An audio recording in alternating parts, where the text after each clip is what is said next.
We're trying to get some answers for families here. Some school districts really don't want to talk about what we are about to talk about and about to show you. We're kicking off a week of special reports showing how students are coping during this pandemic. Tonight, FOX6 investigator Amanda St. Hilaire digs into the data, but as you're about to see, the numbers don't tell the whole story. Take a couple more minutes to wrap up your responses. For the last 400 days, this is a Raisin in the Sun final project.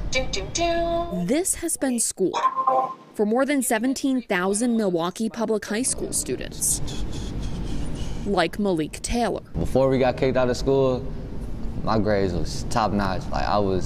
My mentors will tell you, my grades was. Now, after this, I try to keep my grades up, but my grades fell dramatically, and I'm just trying to keep it up there where I can graduate this year. Because to Malik, his GPA, I commend you on enlisting, is not just a number. I'm gonna be the first military member in my family. But if I don't keep my grades up, then I won't be able to go to basic training. After more than a year of pandemic learning, hybrid caused my child to be depressed. There has been a decline in attendance overall this year. We wanted to know how many Maliks are out there. How do we measure the consequences of the different ways their school districts responded? Public records from the 10 largest school districts in southeast Wisconsin show grades took a hit. It happened in districts that stayed virtual all last semester and in districts that were hybrid, even the ones offering fully in-person learning. So different districts making different decisions, seeing pretty much the same thing: sagging student performance. To understand what's going on, we talked to the people behind the numbers. Parents. How do I even help this child? Students. I didn't realize how much I would be affected by it until now. Educators. What is happening to our students right now? And of course, the people who answer to you. We asked all 10 school districts to go on camera. Kenosha, Racine, Waukesha, West Allis, West Milwaukee, and West Bend answered questions right away. Oak Creek, Franklin, Oconomowoc, and Sheboygan initially said no, but later agreed to talk. Do you think families deserve to hear directly from you? After we showed up at their school board meetings. We just want to get someone who can answer those questions. As for Milwaukee and Wauwatosa, no one seems to want to talk about this, and I'm not sure why.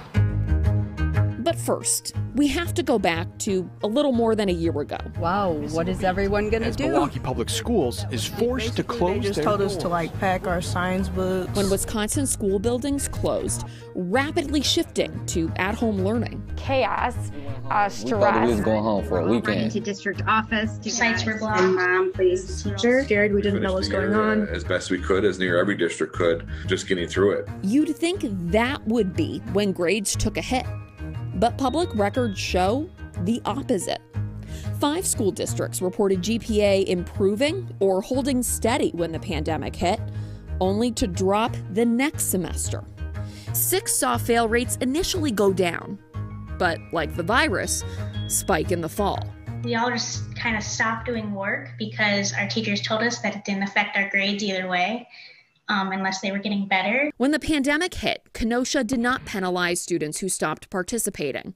West Allis, West Milwaukee, Waukesha, and Racine said grades could not get any worse than they were before buildings closed. Out of the 3,680 students in Wauwatosa's middle and high school buildings, records show only 1 failed any class that entire semester. We have to take into consideration they couldn't email these things to us. Some people don't have transportation. It's an equity issue. Did that allow some students to perhaps hit the cruise control button? Absolutely. I'm sure that it did. And that certainly was not the goal. Fast forward to fall. An Algebra 2 teacher might have 25 kids in class, 15 who got there without mastering Algebra 1. This time grades could get worse.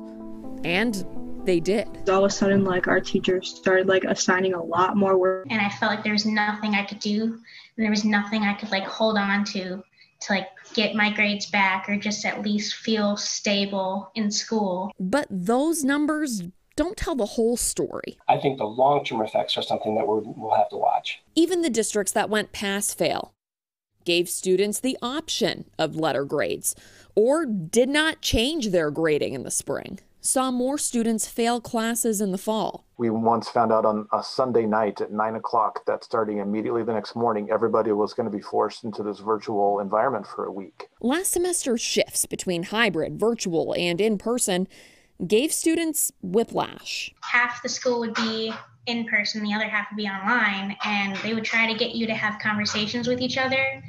And it would be very difficult to start a conversation about the lesson when half the time you couldn't hear the teacher. Kids were getting lost again a little bit and trying to figure that out. West Bend had a fully in-person option from the start and still saw a jump in students failing one or more classes. Perhaps they were selecting in person, but they've been subject to quarantine 3 times and they've been in and out.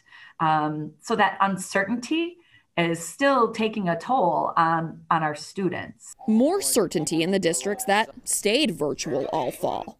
But the numbers show that could not outweigh the initial fight for resources. Our plan had to be paper-based. We didn't get the packets until like maybe April. The children didn't get Chromebooks had to be 6 to 7 weeks. Orders that we had placed last May, early May, we finally got the last shipments of those last week. Or the struggle behind the screen.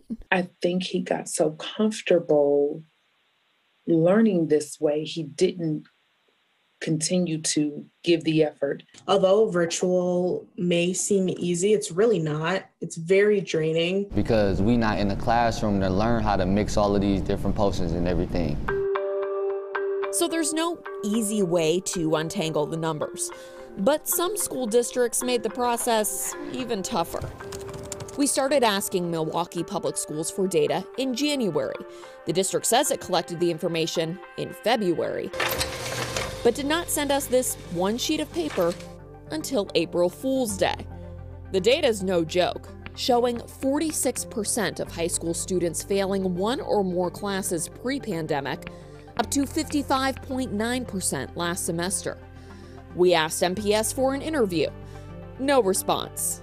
But you have Dr. Posley here. We were able to briefly talk to the superintendent. Public records show that at a virtual press conference. And I think it has been due to the shift to virtual learning and also, trying to meet all of the needs of all of our students. That is something that we do have to address as a district. Over in Wauwatosa, the data shows a spike from 9% of students failing one or more classes to nearly 18%. The superintendent said no to repeated interview requests. His boss, board president Eric Jessup Anger, did not answer questions either.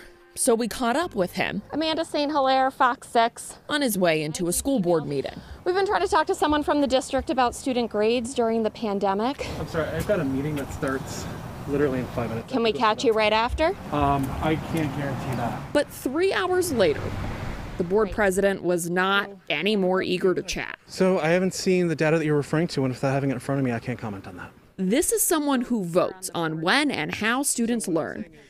And he's saying he hasn't seen the data showing how they're doing. I'm going to wish you my very best tonight.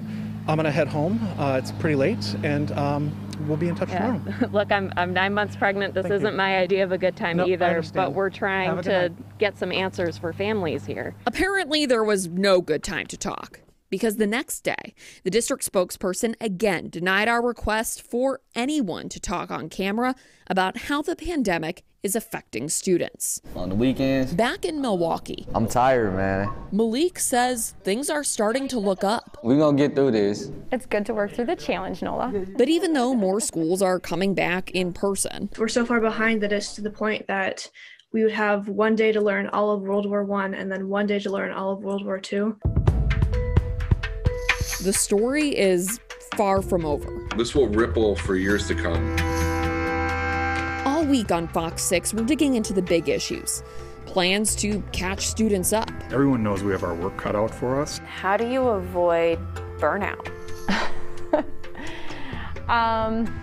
Mental health. And I was in and out of psychiatric hospitals. It just kind of felt like we were stranded. And why it's so hard for parents to get basic information. Our jaws dropped. It was worse than we ever imagined. You're asking the right kinds of questions. The right answers aren't always clear. What is clear? Students across districts, across learning models, are the ones dealing with the fallout. And there are some things the numbers just can't measure. Amanda St. Hilaire, FOX6 Investigators.